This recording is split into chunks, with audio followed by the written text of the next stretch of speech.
ओम cream cream cream ह्रीम ह्रीम ह्रीम हुम हुम हुम दक्षिण कालिके क्रीम क्रीम क्रीम ह्रीम ह्रीम ह्रीम हुम हुम हुम स्वाहा। माँ दक्षिण कालिके नमः। प्रसन्नो वरदो भव, प्रसन्नो वरदो भव, प्रसन्नो वरदो भव। सिद्ध साधक परिवार के इस चैनल में आपका स्वागत है। चैनल में गुप्त से गुप्त दुर्लभ साधनाएं चल रहे हैं। जानने योग्य बातों पर चर्चाएं भी होते आ रहे हैं। साथ ही साथ शक्तिशाली से अति तीव्र शक्तिशाली टोटके भी दिए जा रहे हैं। तो आज के इस आलोचना वाले कड़ी में हम पूर्ण आलोचना करेंगे कि धर्मात्माओं को दुष्ट संबंधी क्यों मिलते हैं। अक्सर यह देखा जाता है कि सज्जनों के जीवन में दुष्ट लोगों का साथ मिल ही जाता है।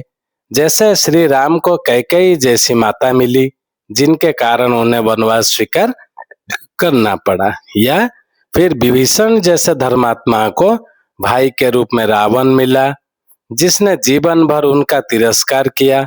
बाहरी लोगों से तो संघर्ष फिर भी किया जा सकता है, पर जब युद्ध घर के भीतर हो और विरोध करने वाला कोई अपना ही हो, तब धर्म का पालन करना अत्यंत कठिन हो जाता है।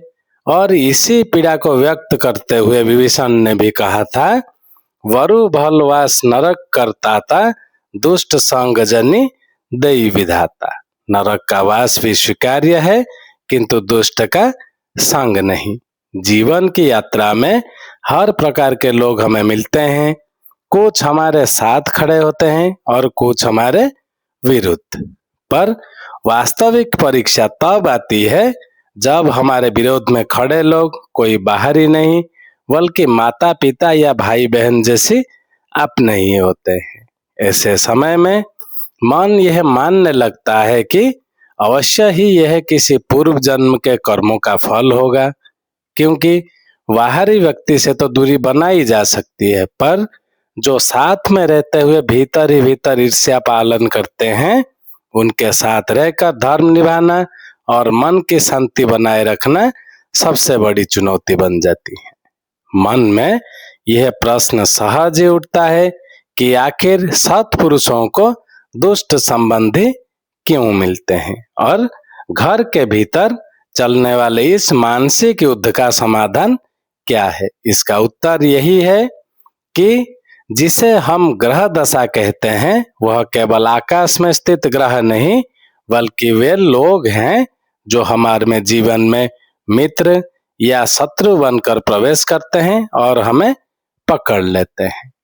प्रत्येक ग्रह जनपत्री में एक निश्चित स्थान पर स्थित होकर हमारे संबंधों और अनुभवों को प्रभावित करता है। पिता नवम भाव से देखे जाते हैं, जो धर्म, भाग्य और जीवन दृष्टि का भाव है। माता चतुर्थ भाव से, जो सुख और मानसिक स्थिरता का प्रतीक है।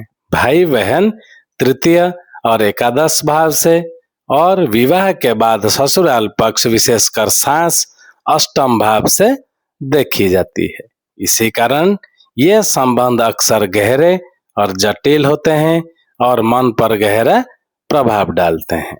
अगर आप देखें, वास्तव में ही अच्छे लोगों को कठिन और दुष्ट लोग इसीलिए मिलते हैं क्योंकि शुद्ध स्वर्ण अत्यंत कोमल होता है और उससे आभूषण नहीं बनाए जा सकते जब तक उसमें मिश्रण ना किया जाए। सत्पुरुष भी उसी शुद्ध स्वर्ण के समान होते हैं, सरल और निष्कपट। दुष्ट लोग उनके समीप रहकर षड्यंत्र और संघर्ष के माध्यम से उन्हें व्यवहारिक ज्ञान प्रदान करते हैं, और केवल शास्त्रीय ज्ञान जीवन को परिष्कृत नहीं करता जब तक कि व्यवहार से प्राप्त सीख उसे परिपक्व ना कर दें। व्यक्ति में आटे में नमक जितनी सूझबूझ और चतुराई आवश्यक है, अन्यथा वह आगे आगे चलता रहेगा और पीछे पीछे भस्मासुर उसे भस्म करने को तत्पर रहेगा। दूसरी और सबसे महत्वपूर्ण बात यही है कि जटिल लोग हमारे जीवन में हमें धैर्य और श्रद्धा का अभ्यास करने आते हैं। और धैर्य ही श्रद्धा का विस्तृत रूप है। साथ में श्रद्धा एक दैवीय शक्ति है। जब यही श्रद्धा चेतना में स्थिर हो जाता है तो वह विश्वास बन जाता है और विश्वास का स्वरूप शिव है। जो व्यक्ति हस्तक्षेप को स्वीकार नहीं कर पाता, उसके जीवन में बार बार ऐसे लोग आते हैं जो उसकी सीमाओं में प्रवेश करते हैं, उसे बदलने का प्रयास करते हैं और भीतर क्रोध तथा असंतुलन उत्पन्न करते हैं।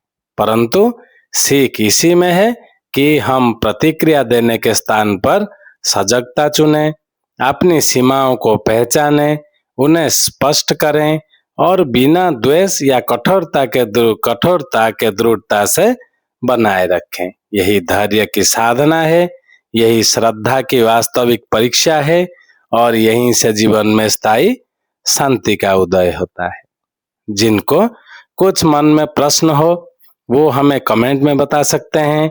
चैनल को ज्यादा से ज्यादा सब्सक्राइब कर लें ताकि हमारे कहे हुए बातों का, दिए हुए मंत्रों का सम्मान भी बना रहे। आज के लिए इतना ही था।